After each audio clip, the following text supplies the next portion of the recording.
Balik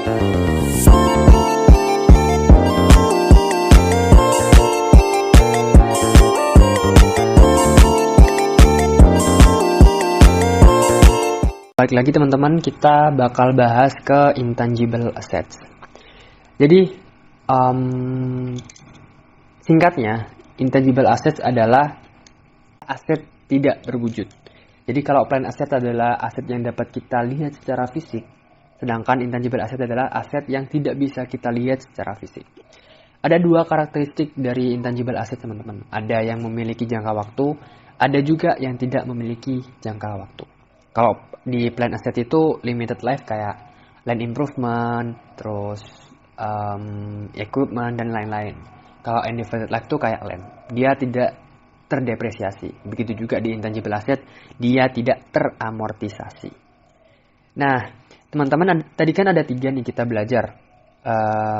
Plan asset itu terdepresiasi, extractable natural resources itu terdepresi, sedangkan intangible asset teramortisasi.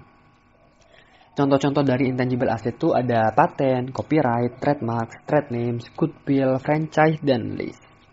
Aku jelasin secara singkat aja ya. Kalau paten itu hak cipta, jadi paten itu hak paten. Dia itu ya hak intelektual yang diberikan oleh suatu negara atas ide yang dihasilkan oleh seseorang. Misalnya hak paten dari lampu, hak paten dari sepeda motor, hak paten dari mobil terbang contohnya, dan lain-lain. Sedangkan copyright adalah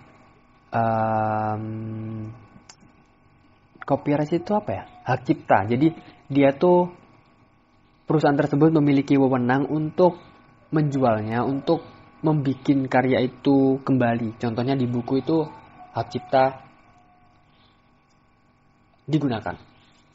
Sedangkan trademark dan trade names itu adalah simbol atau logo atau nama atau apapun itu yang membedakan dari orang lain, dari perusahaan lain. Kayak mungkin logo Apple itu kan khas banget ya. Kita tahu ketika ada apel yang tidak utuh, maka itu adalah logo Apple. Atau logo Starbucks dengan Dewi Fortuna atau apalah itu ya. Itu trademark atau trade names. Sedangkan goodwill adalah aset atau nilai yang diberikan dari suatu kinerja perusahaan. Nggak hanya kinerja sih, bisa dari nilai perusahaan itu berapa, terus perusahaan-perusahaannya berapa, karyawannya gimana, lingkungannya gimana, itu dinilai di goodwill. Contohnya, goodwill dari Facebook itu sekarang sekitar 2 miliar USD. Sedangkan franchise ya, hak seseorang untuk memperjualbelikan suatu barang atau jasa karena dia udah dapat hak dari yang pemiliknya. Begitu teman-teman. Nah, tadi kan kita udah tahu nih, ada limited life, juga ada indefinite life. Kalau limited life, ya kalau dia udah punya jangka waktu, kita harus amortisasi, dan kita harus ngekreditin aset kita. Sedangkan kalau nggak punya jangka waktu, ya udah nggak usah diamortisasi gitu. Nah, companies classify amortization expense as an operating expense in the income statement. Ini pengetahuan aja kalau kita nyusun laporan keuangan. Oke, similar to PPE, IFRS permits revaluation. Nah, mungkin untuk mengingatkan teman-teman kembali revaluasi itu apa.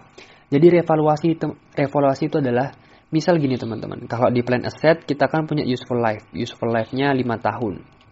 5 tahun di 2015. Nah, di 2017 ini kan berarti udah 2 tahun. 2 tahun berjalan depresiasi nih. Ternyata diperbarui nih. Kalau plan asetnya tuh nggak cuma 5 tahun, dengan total 10 tahun misalnya. Maka kan useful life-nya tuh kita perlu perbarui, berarti jadi 8 tahun. Itu namanya revaluasi. Jadi ada perubahan depresiasi di plan aset tersebut. Begitu juga terjadi di amortisasi. Seperti itu. Oke, lanjut teman-teman. Ini untuk teori aja ya. Paten yang aku jelasin tadi, hak paten, mungkin nggak ada yang bisa dibaca di sini. Oke, contoh soal nih. National Labs membeli paten seharga 720.000. 720.000. Terus estimate useful life-nya paten itu 8 tahun. 8 years. Nah, perlu diketahui teman-teman, perhitungan amortisasi di intangible asset itu sama persis dengan depreciation expense dengan menggunakan SL method atau straight line method, yaitu cost main residue per useful lifetime ya. Nah, karena di sini nggak ada residu, ya udah tinggal 720 dibagi 8 sama dengan 90.000. Seperti itu, teman-teman. Oke, 720 bagi 8 90.000. Nah, jurnalnya ya amortization expense pada paten sebesar 90.000. Ini nggak berbeda ya.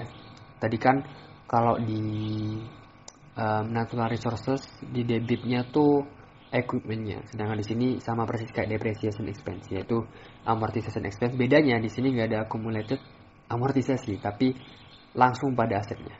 Kayak gitu teman-teman. Copyright, hak cipta, give the owner exclusive right to reproduce and sell. Lalu trademarks, trade name adalah word, phrase, jingle, or symbol dari ya, itu teman-teman buat pengetahuan aja. Lalu franchise and license itu oke, di franchise ada perlu nih, with a limited life shall be amortized to expand over its useful life. Jadi kalau franchise tuh ada yang memiliki limited life, ada yang tidak memiliki indefinite life. Ini kayaknya di soal jarang, karena ya semoga UTS sama UAS kita gak ada BCN kayak UTS nih. Nah, goodwill nih include exceptional management, dislocation, good customer relations, skill employed, high quality products. When entire business is purchased, ya not amortized, karena goodwill tidak memiliki masa waktu. Lanjut. Nah, research and development cost. Ini ada sesuatu yang menarik karena aku jelasin dulu. Pengeluaran R&D cost itu adalah pengeluaran yang digunakan yang berhubungan dengan paten, copyright, new process, dan new product. Di sini dikatakan bahwa all R&D cost are expense when incurred. Jadi semua pengeluaran R&D itu diakui are expense ketika itu terjadi. Tapi ada yang berbeda teman-teman di buku Kieso. Teman-teman bisa cross check kembali. Yang aku dapatkan di Kieso tentang R&D cost ini adalah ada bedanya. Ada R&D expense, ada research cost, dan juga ada development cost. Research cost ini hampir sama, tapi beda. Research cost ini terjadi ketika suatu teknologi atau suatu produk itu belum dikatakan layak, belum layak, atau before feasibility. Nah, ini feasibility jelek banget, inilah ya. Nah, R&D expense sama research cost ini terjadi atau diakui ketika itu terjadi, are expense when incurred. Berbeda dengan development cost. Development cost adalah expense yang diakui ketika ada kriteria tertentu. Kriteria match. Kriteria tertentu apa? Kalau di bukunya Kieso itu dicontohkan dengan si teknologi ini, si produk udah layak. Atau after feasibility.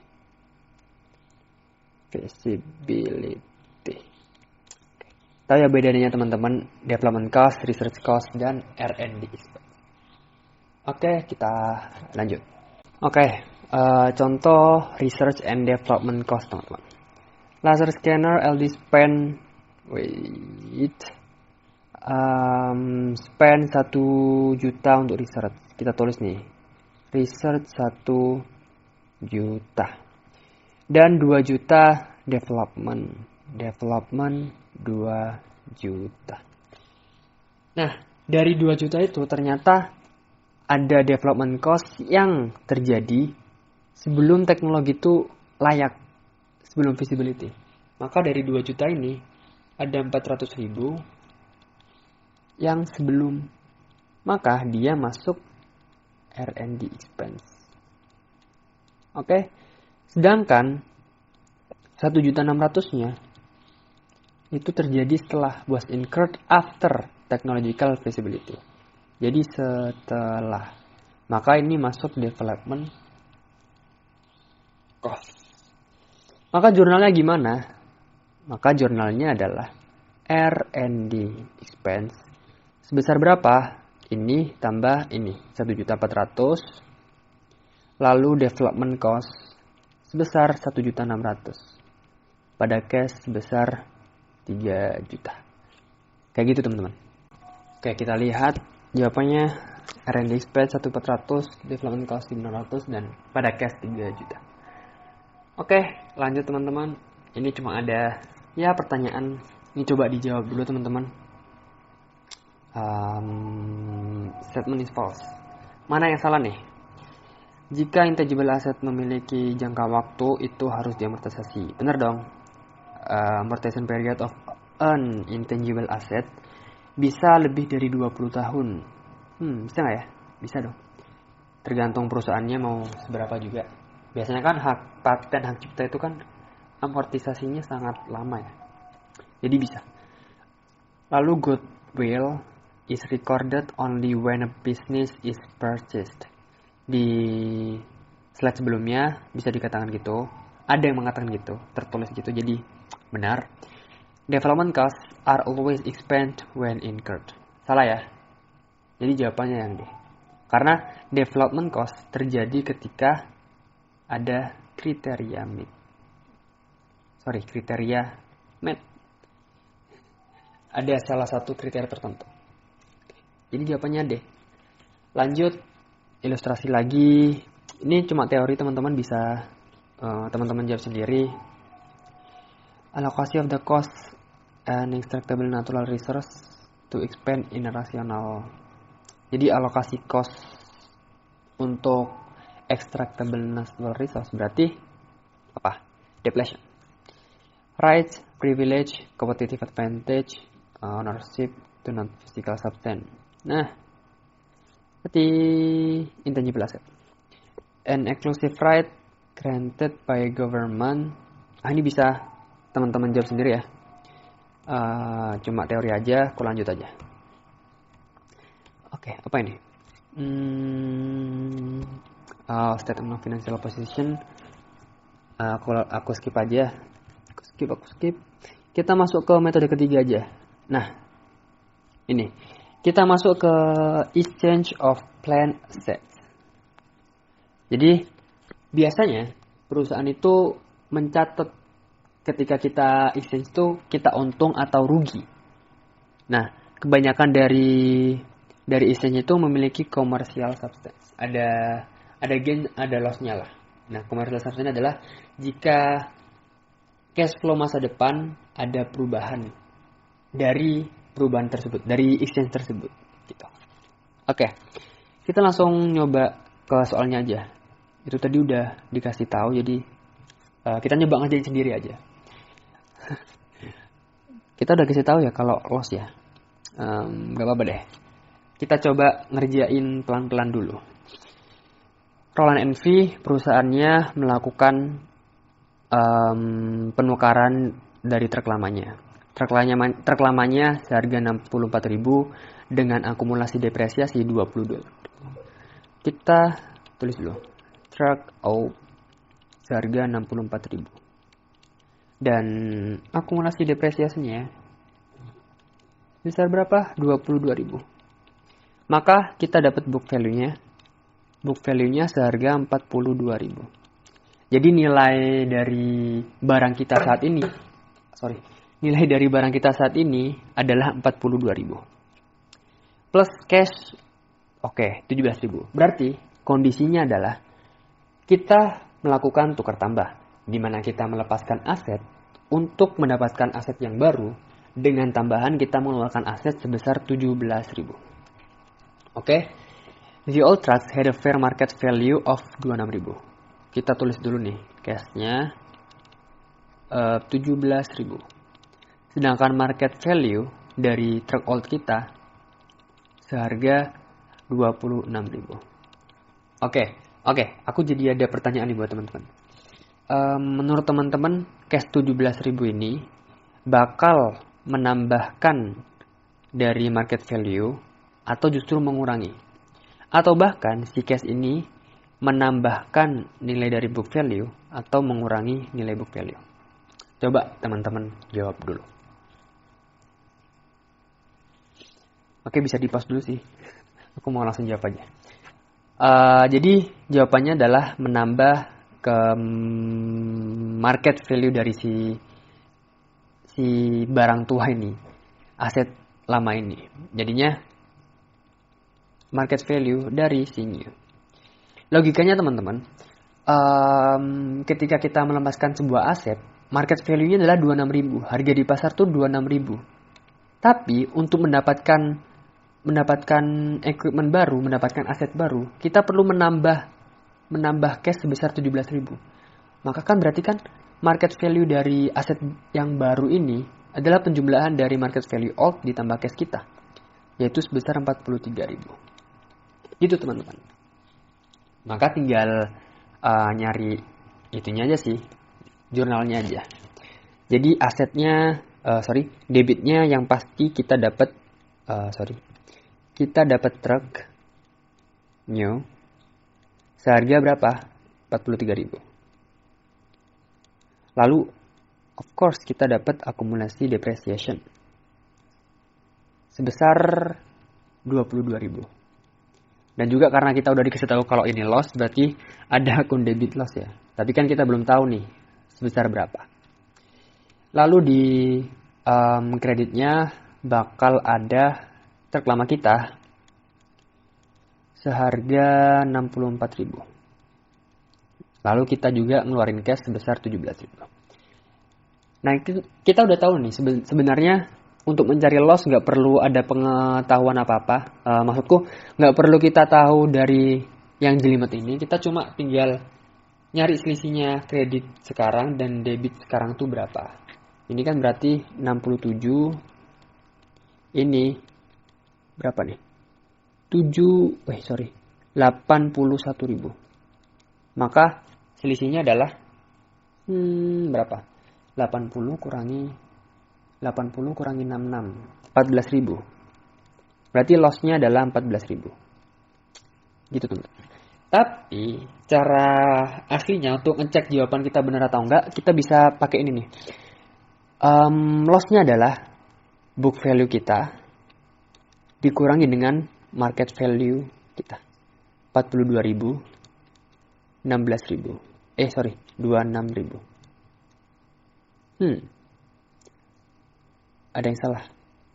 Apa yang salah nih? 40 kurangi 24, 16. Nah, berarti ada yang salah nih. Apa yang salah? 43 benar. Oh, sorry. 43 tambah 22 bukan 67 tapi 65. Maaf ya teman-teman. 65 ke 81 adalah 16.000. Oke, nah ini nih contoh yang bagus buat ngecek. Ketika kita salah hitungan, kita punya cara yang lebih kredibel. Maka hasilnya adalah 16.000. Salah hitungnya tadi. Ini market value dari old. Jadi logikanya adalah book value kita adalah 42.000. Aslinya nilai barang kita aslinya itu 42.000. Tapi di market itu nilai kita, aset kita cuma dinilai seharga 26.000. Ini kan ada rugi banyak ya. Rugi 16.000. Itulah loss yang kita alami. Seperti itu teman-teman. Kita lanjut ke soal selanjutnya. Oke, kita lanjut soal selanjutnya. Soal sebelumnya kan kita udah ngebahas gimana kita nentuin besaran dari si lossnya itu, ruginya. Di soal ini kita bakal tahu nih gimana cara nentuin kita gainnya tuh berapa. Oke, kita baca soalnya. Mark Express trades its all delivery equipment. Jadi perusahaan Mark Express ini menukarkan equipment lamanya yang dia beli seharga 40.000 dengan akumulasi depresiasi senilai 28.000. Kita tulis dulu aja equipment old-nya itu seharga 40.000. Sedangkan akumulasi depresiasinya itu 28.000. Dari data ini kan kita udah bisa tahu book value dari equipment-nya itu berapa. Book value-nya berarti 40 kurangi 28, 12.000. Oke, kita udah dapat book value-nya.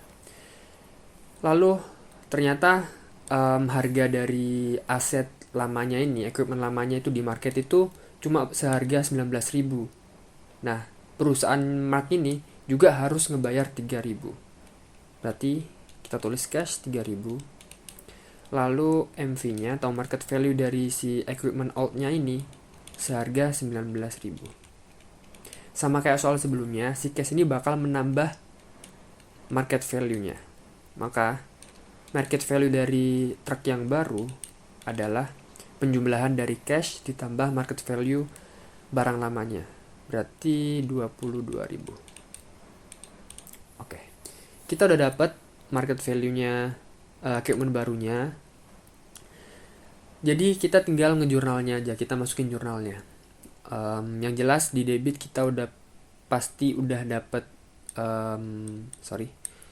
dapat equipment barunya. Equipment new seharga 22.000. Lalu udah pasti ada accumulated depresiasinya 28.000. Lalu ada equipment lama kita karena kita lepas, kita harus kreditin 40.000. Lalu kita juga bayar cash seharga 3.000. Lalu ada gain. Gainnya berapa? Kan kita belum tahu nih. Seperti cara soal sebelumnya, di akuntansi kan udah pasti matching principle ya, ada debit sama kredit harus sama. Cara gampangnya ya udah kita jumlahin kreditnya 43.000, jumlah debitnya 50.000. Selisihnya adalah gainnya 7.000. Tapi cara yang lebih kredibel atau cara yang lebih pastinya aja. Soalnya kalau kita pakai matching principle gini bakal banyak salahnya karena ya siapa tahu ada salah hitung gitu. Caranya adalah cari selisih dari book value dengan market value si barang kita. Book value-nya 12.000, market value-nya 19.000. Nah, jika book value-nya itu lebih besar daripada market value, artinya kan barang kita itu ternyata memiliki nilai yang lebih besar daripada nilai marketnya. Maka ketika kita menjualnya dengan harga market value yang lebih murah, kita bakal rugi, kita loss. Begitupun sebaliknya, kalau book value kita lebih kecil daripada market value, maka kita bakal gain. Bakal gain. Gitu ya teman-teman. Dan dalam kondisi ini, book value kita lebih kecil daripada market value-nya. Maka dari itu kita dapat gain seharga selisihnya, sebesar selisihnya yaitu 7.000.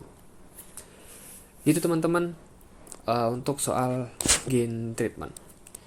Kayaknya untuk selanjutnya udah nggak ada materi lagi. Ini di jurnalnya equipment 22.000, accumulated depreciation-nya 28.000, equipment 40.000, gain on disposal-nya 7.000 dan cash 3.000. Oke. Ini pertanyaan teori aja, bisa teman-teman pelajari sendiri. Mungkin dari aku itu aja. Maaf kalau videonya ngelebihi batas yang dikasih BAM karena batasnya tuh 25 menit. Ini mungkin lebih dari 25 menit ya, karena emang soalnya dan materinya agak banyak jadi agak panjang. Itu aja yang dapat aku sampaikan. Kalau teman-teman masih bingung atau ada yang masih ngeganjel, bisa feel free aja buat tanya ke aku di WA atau di Instagram. Boleh banget, bakal aku jawab. Mungkin itu aja dari aku. Terima kasih. Maaf kalau ada salah kata dan salah pemberian penyampaian pembelajaran ini. Aku tutup. Wassalamualaikum warahmatullahi wabarakatuh. Dadah.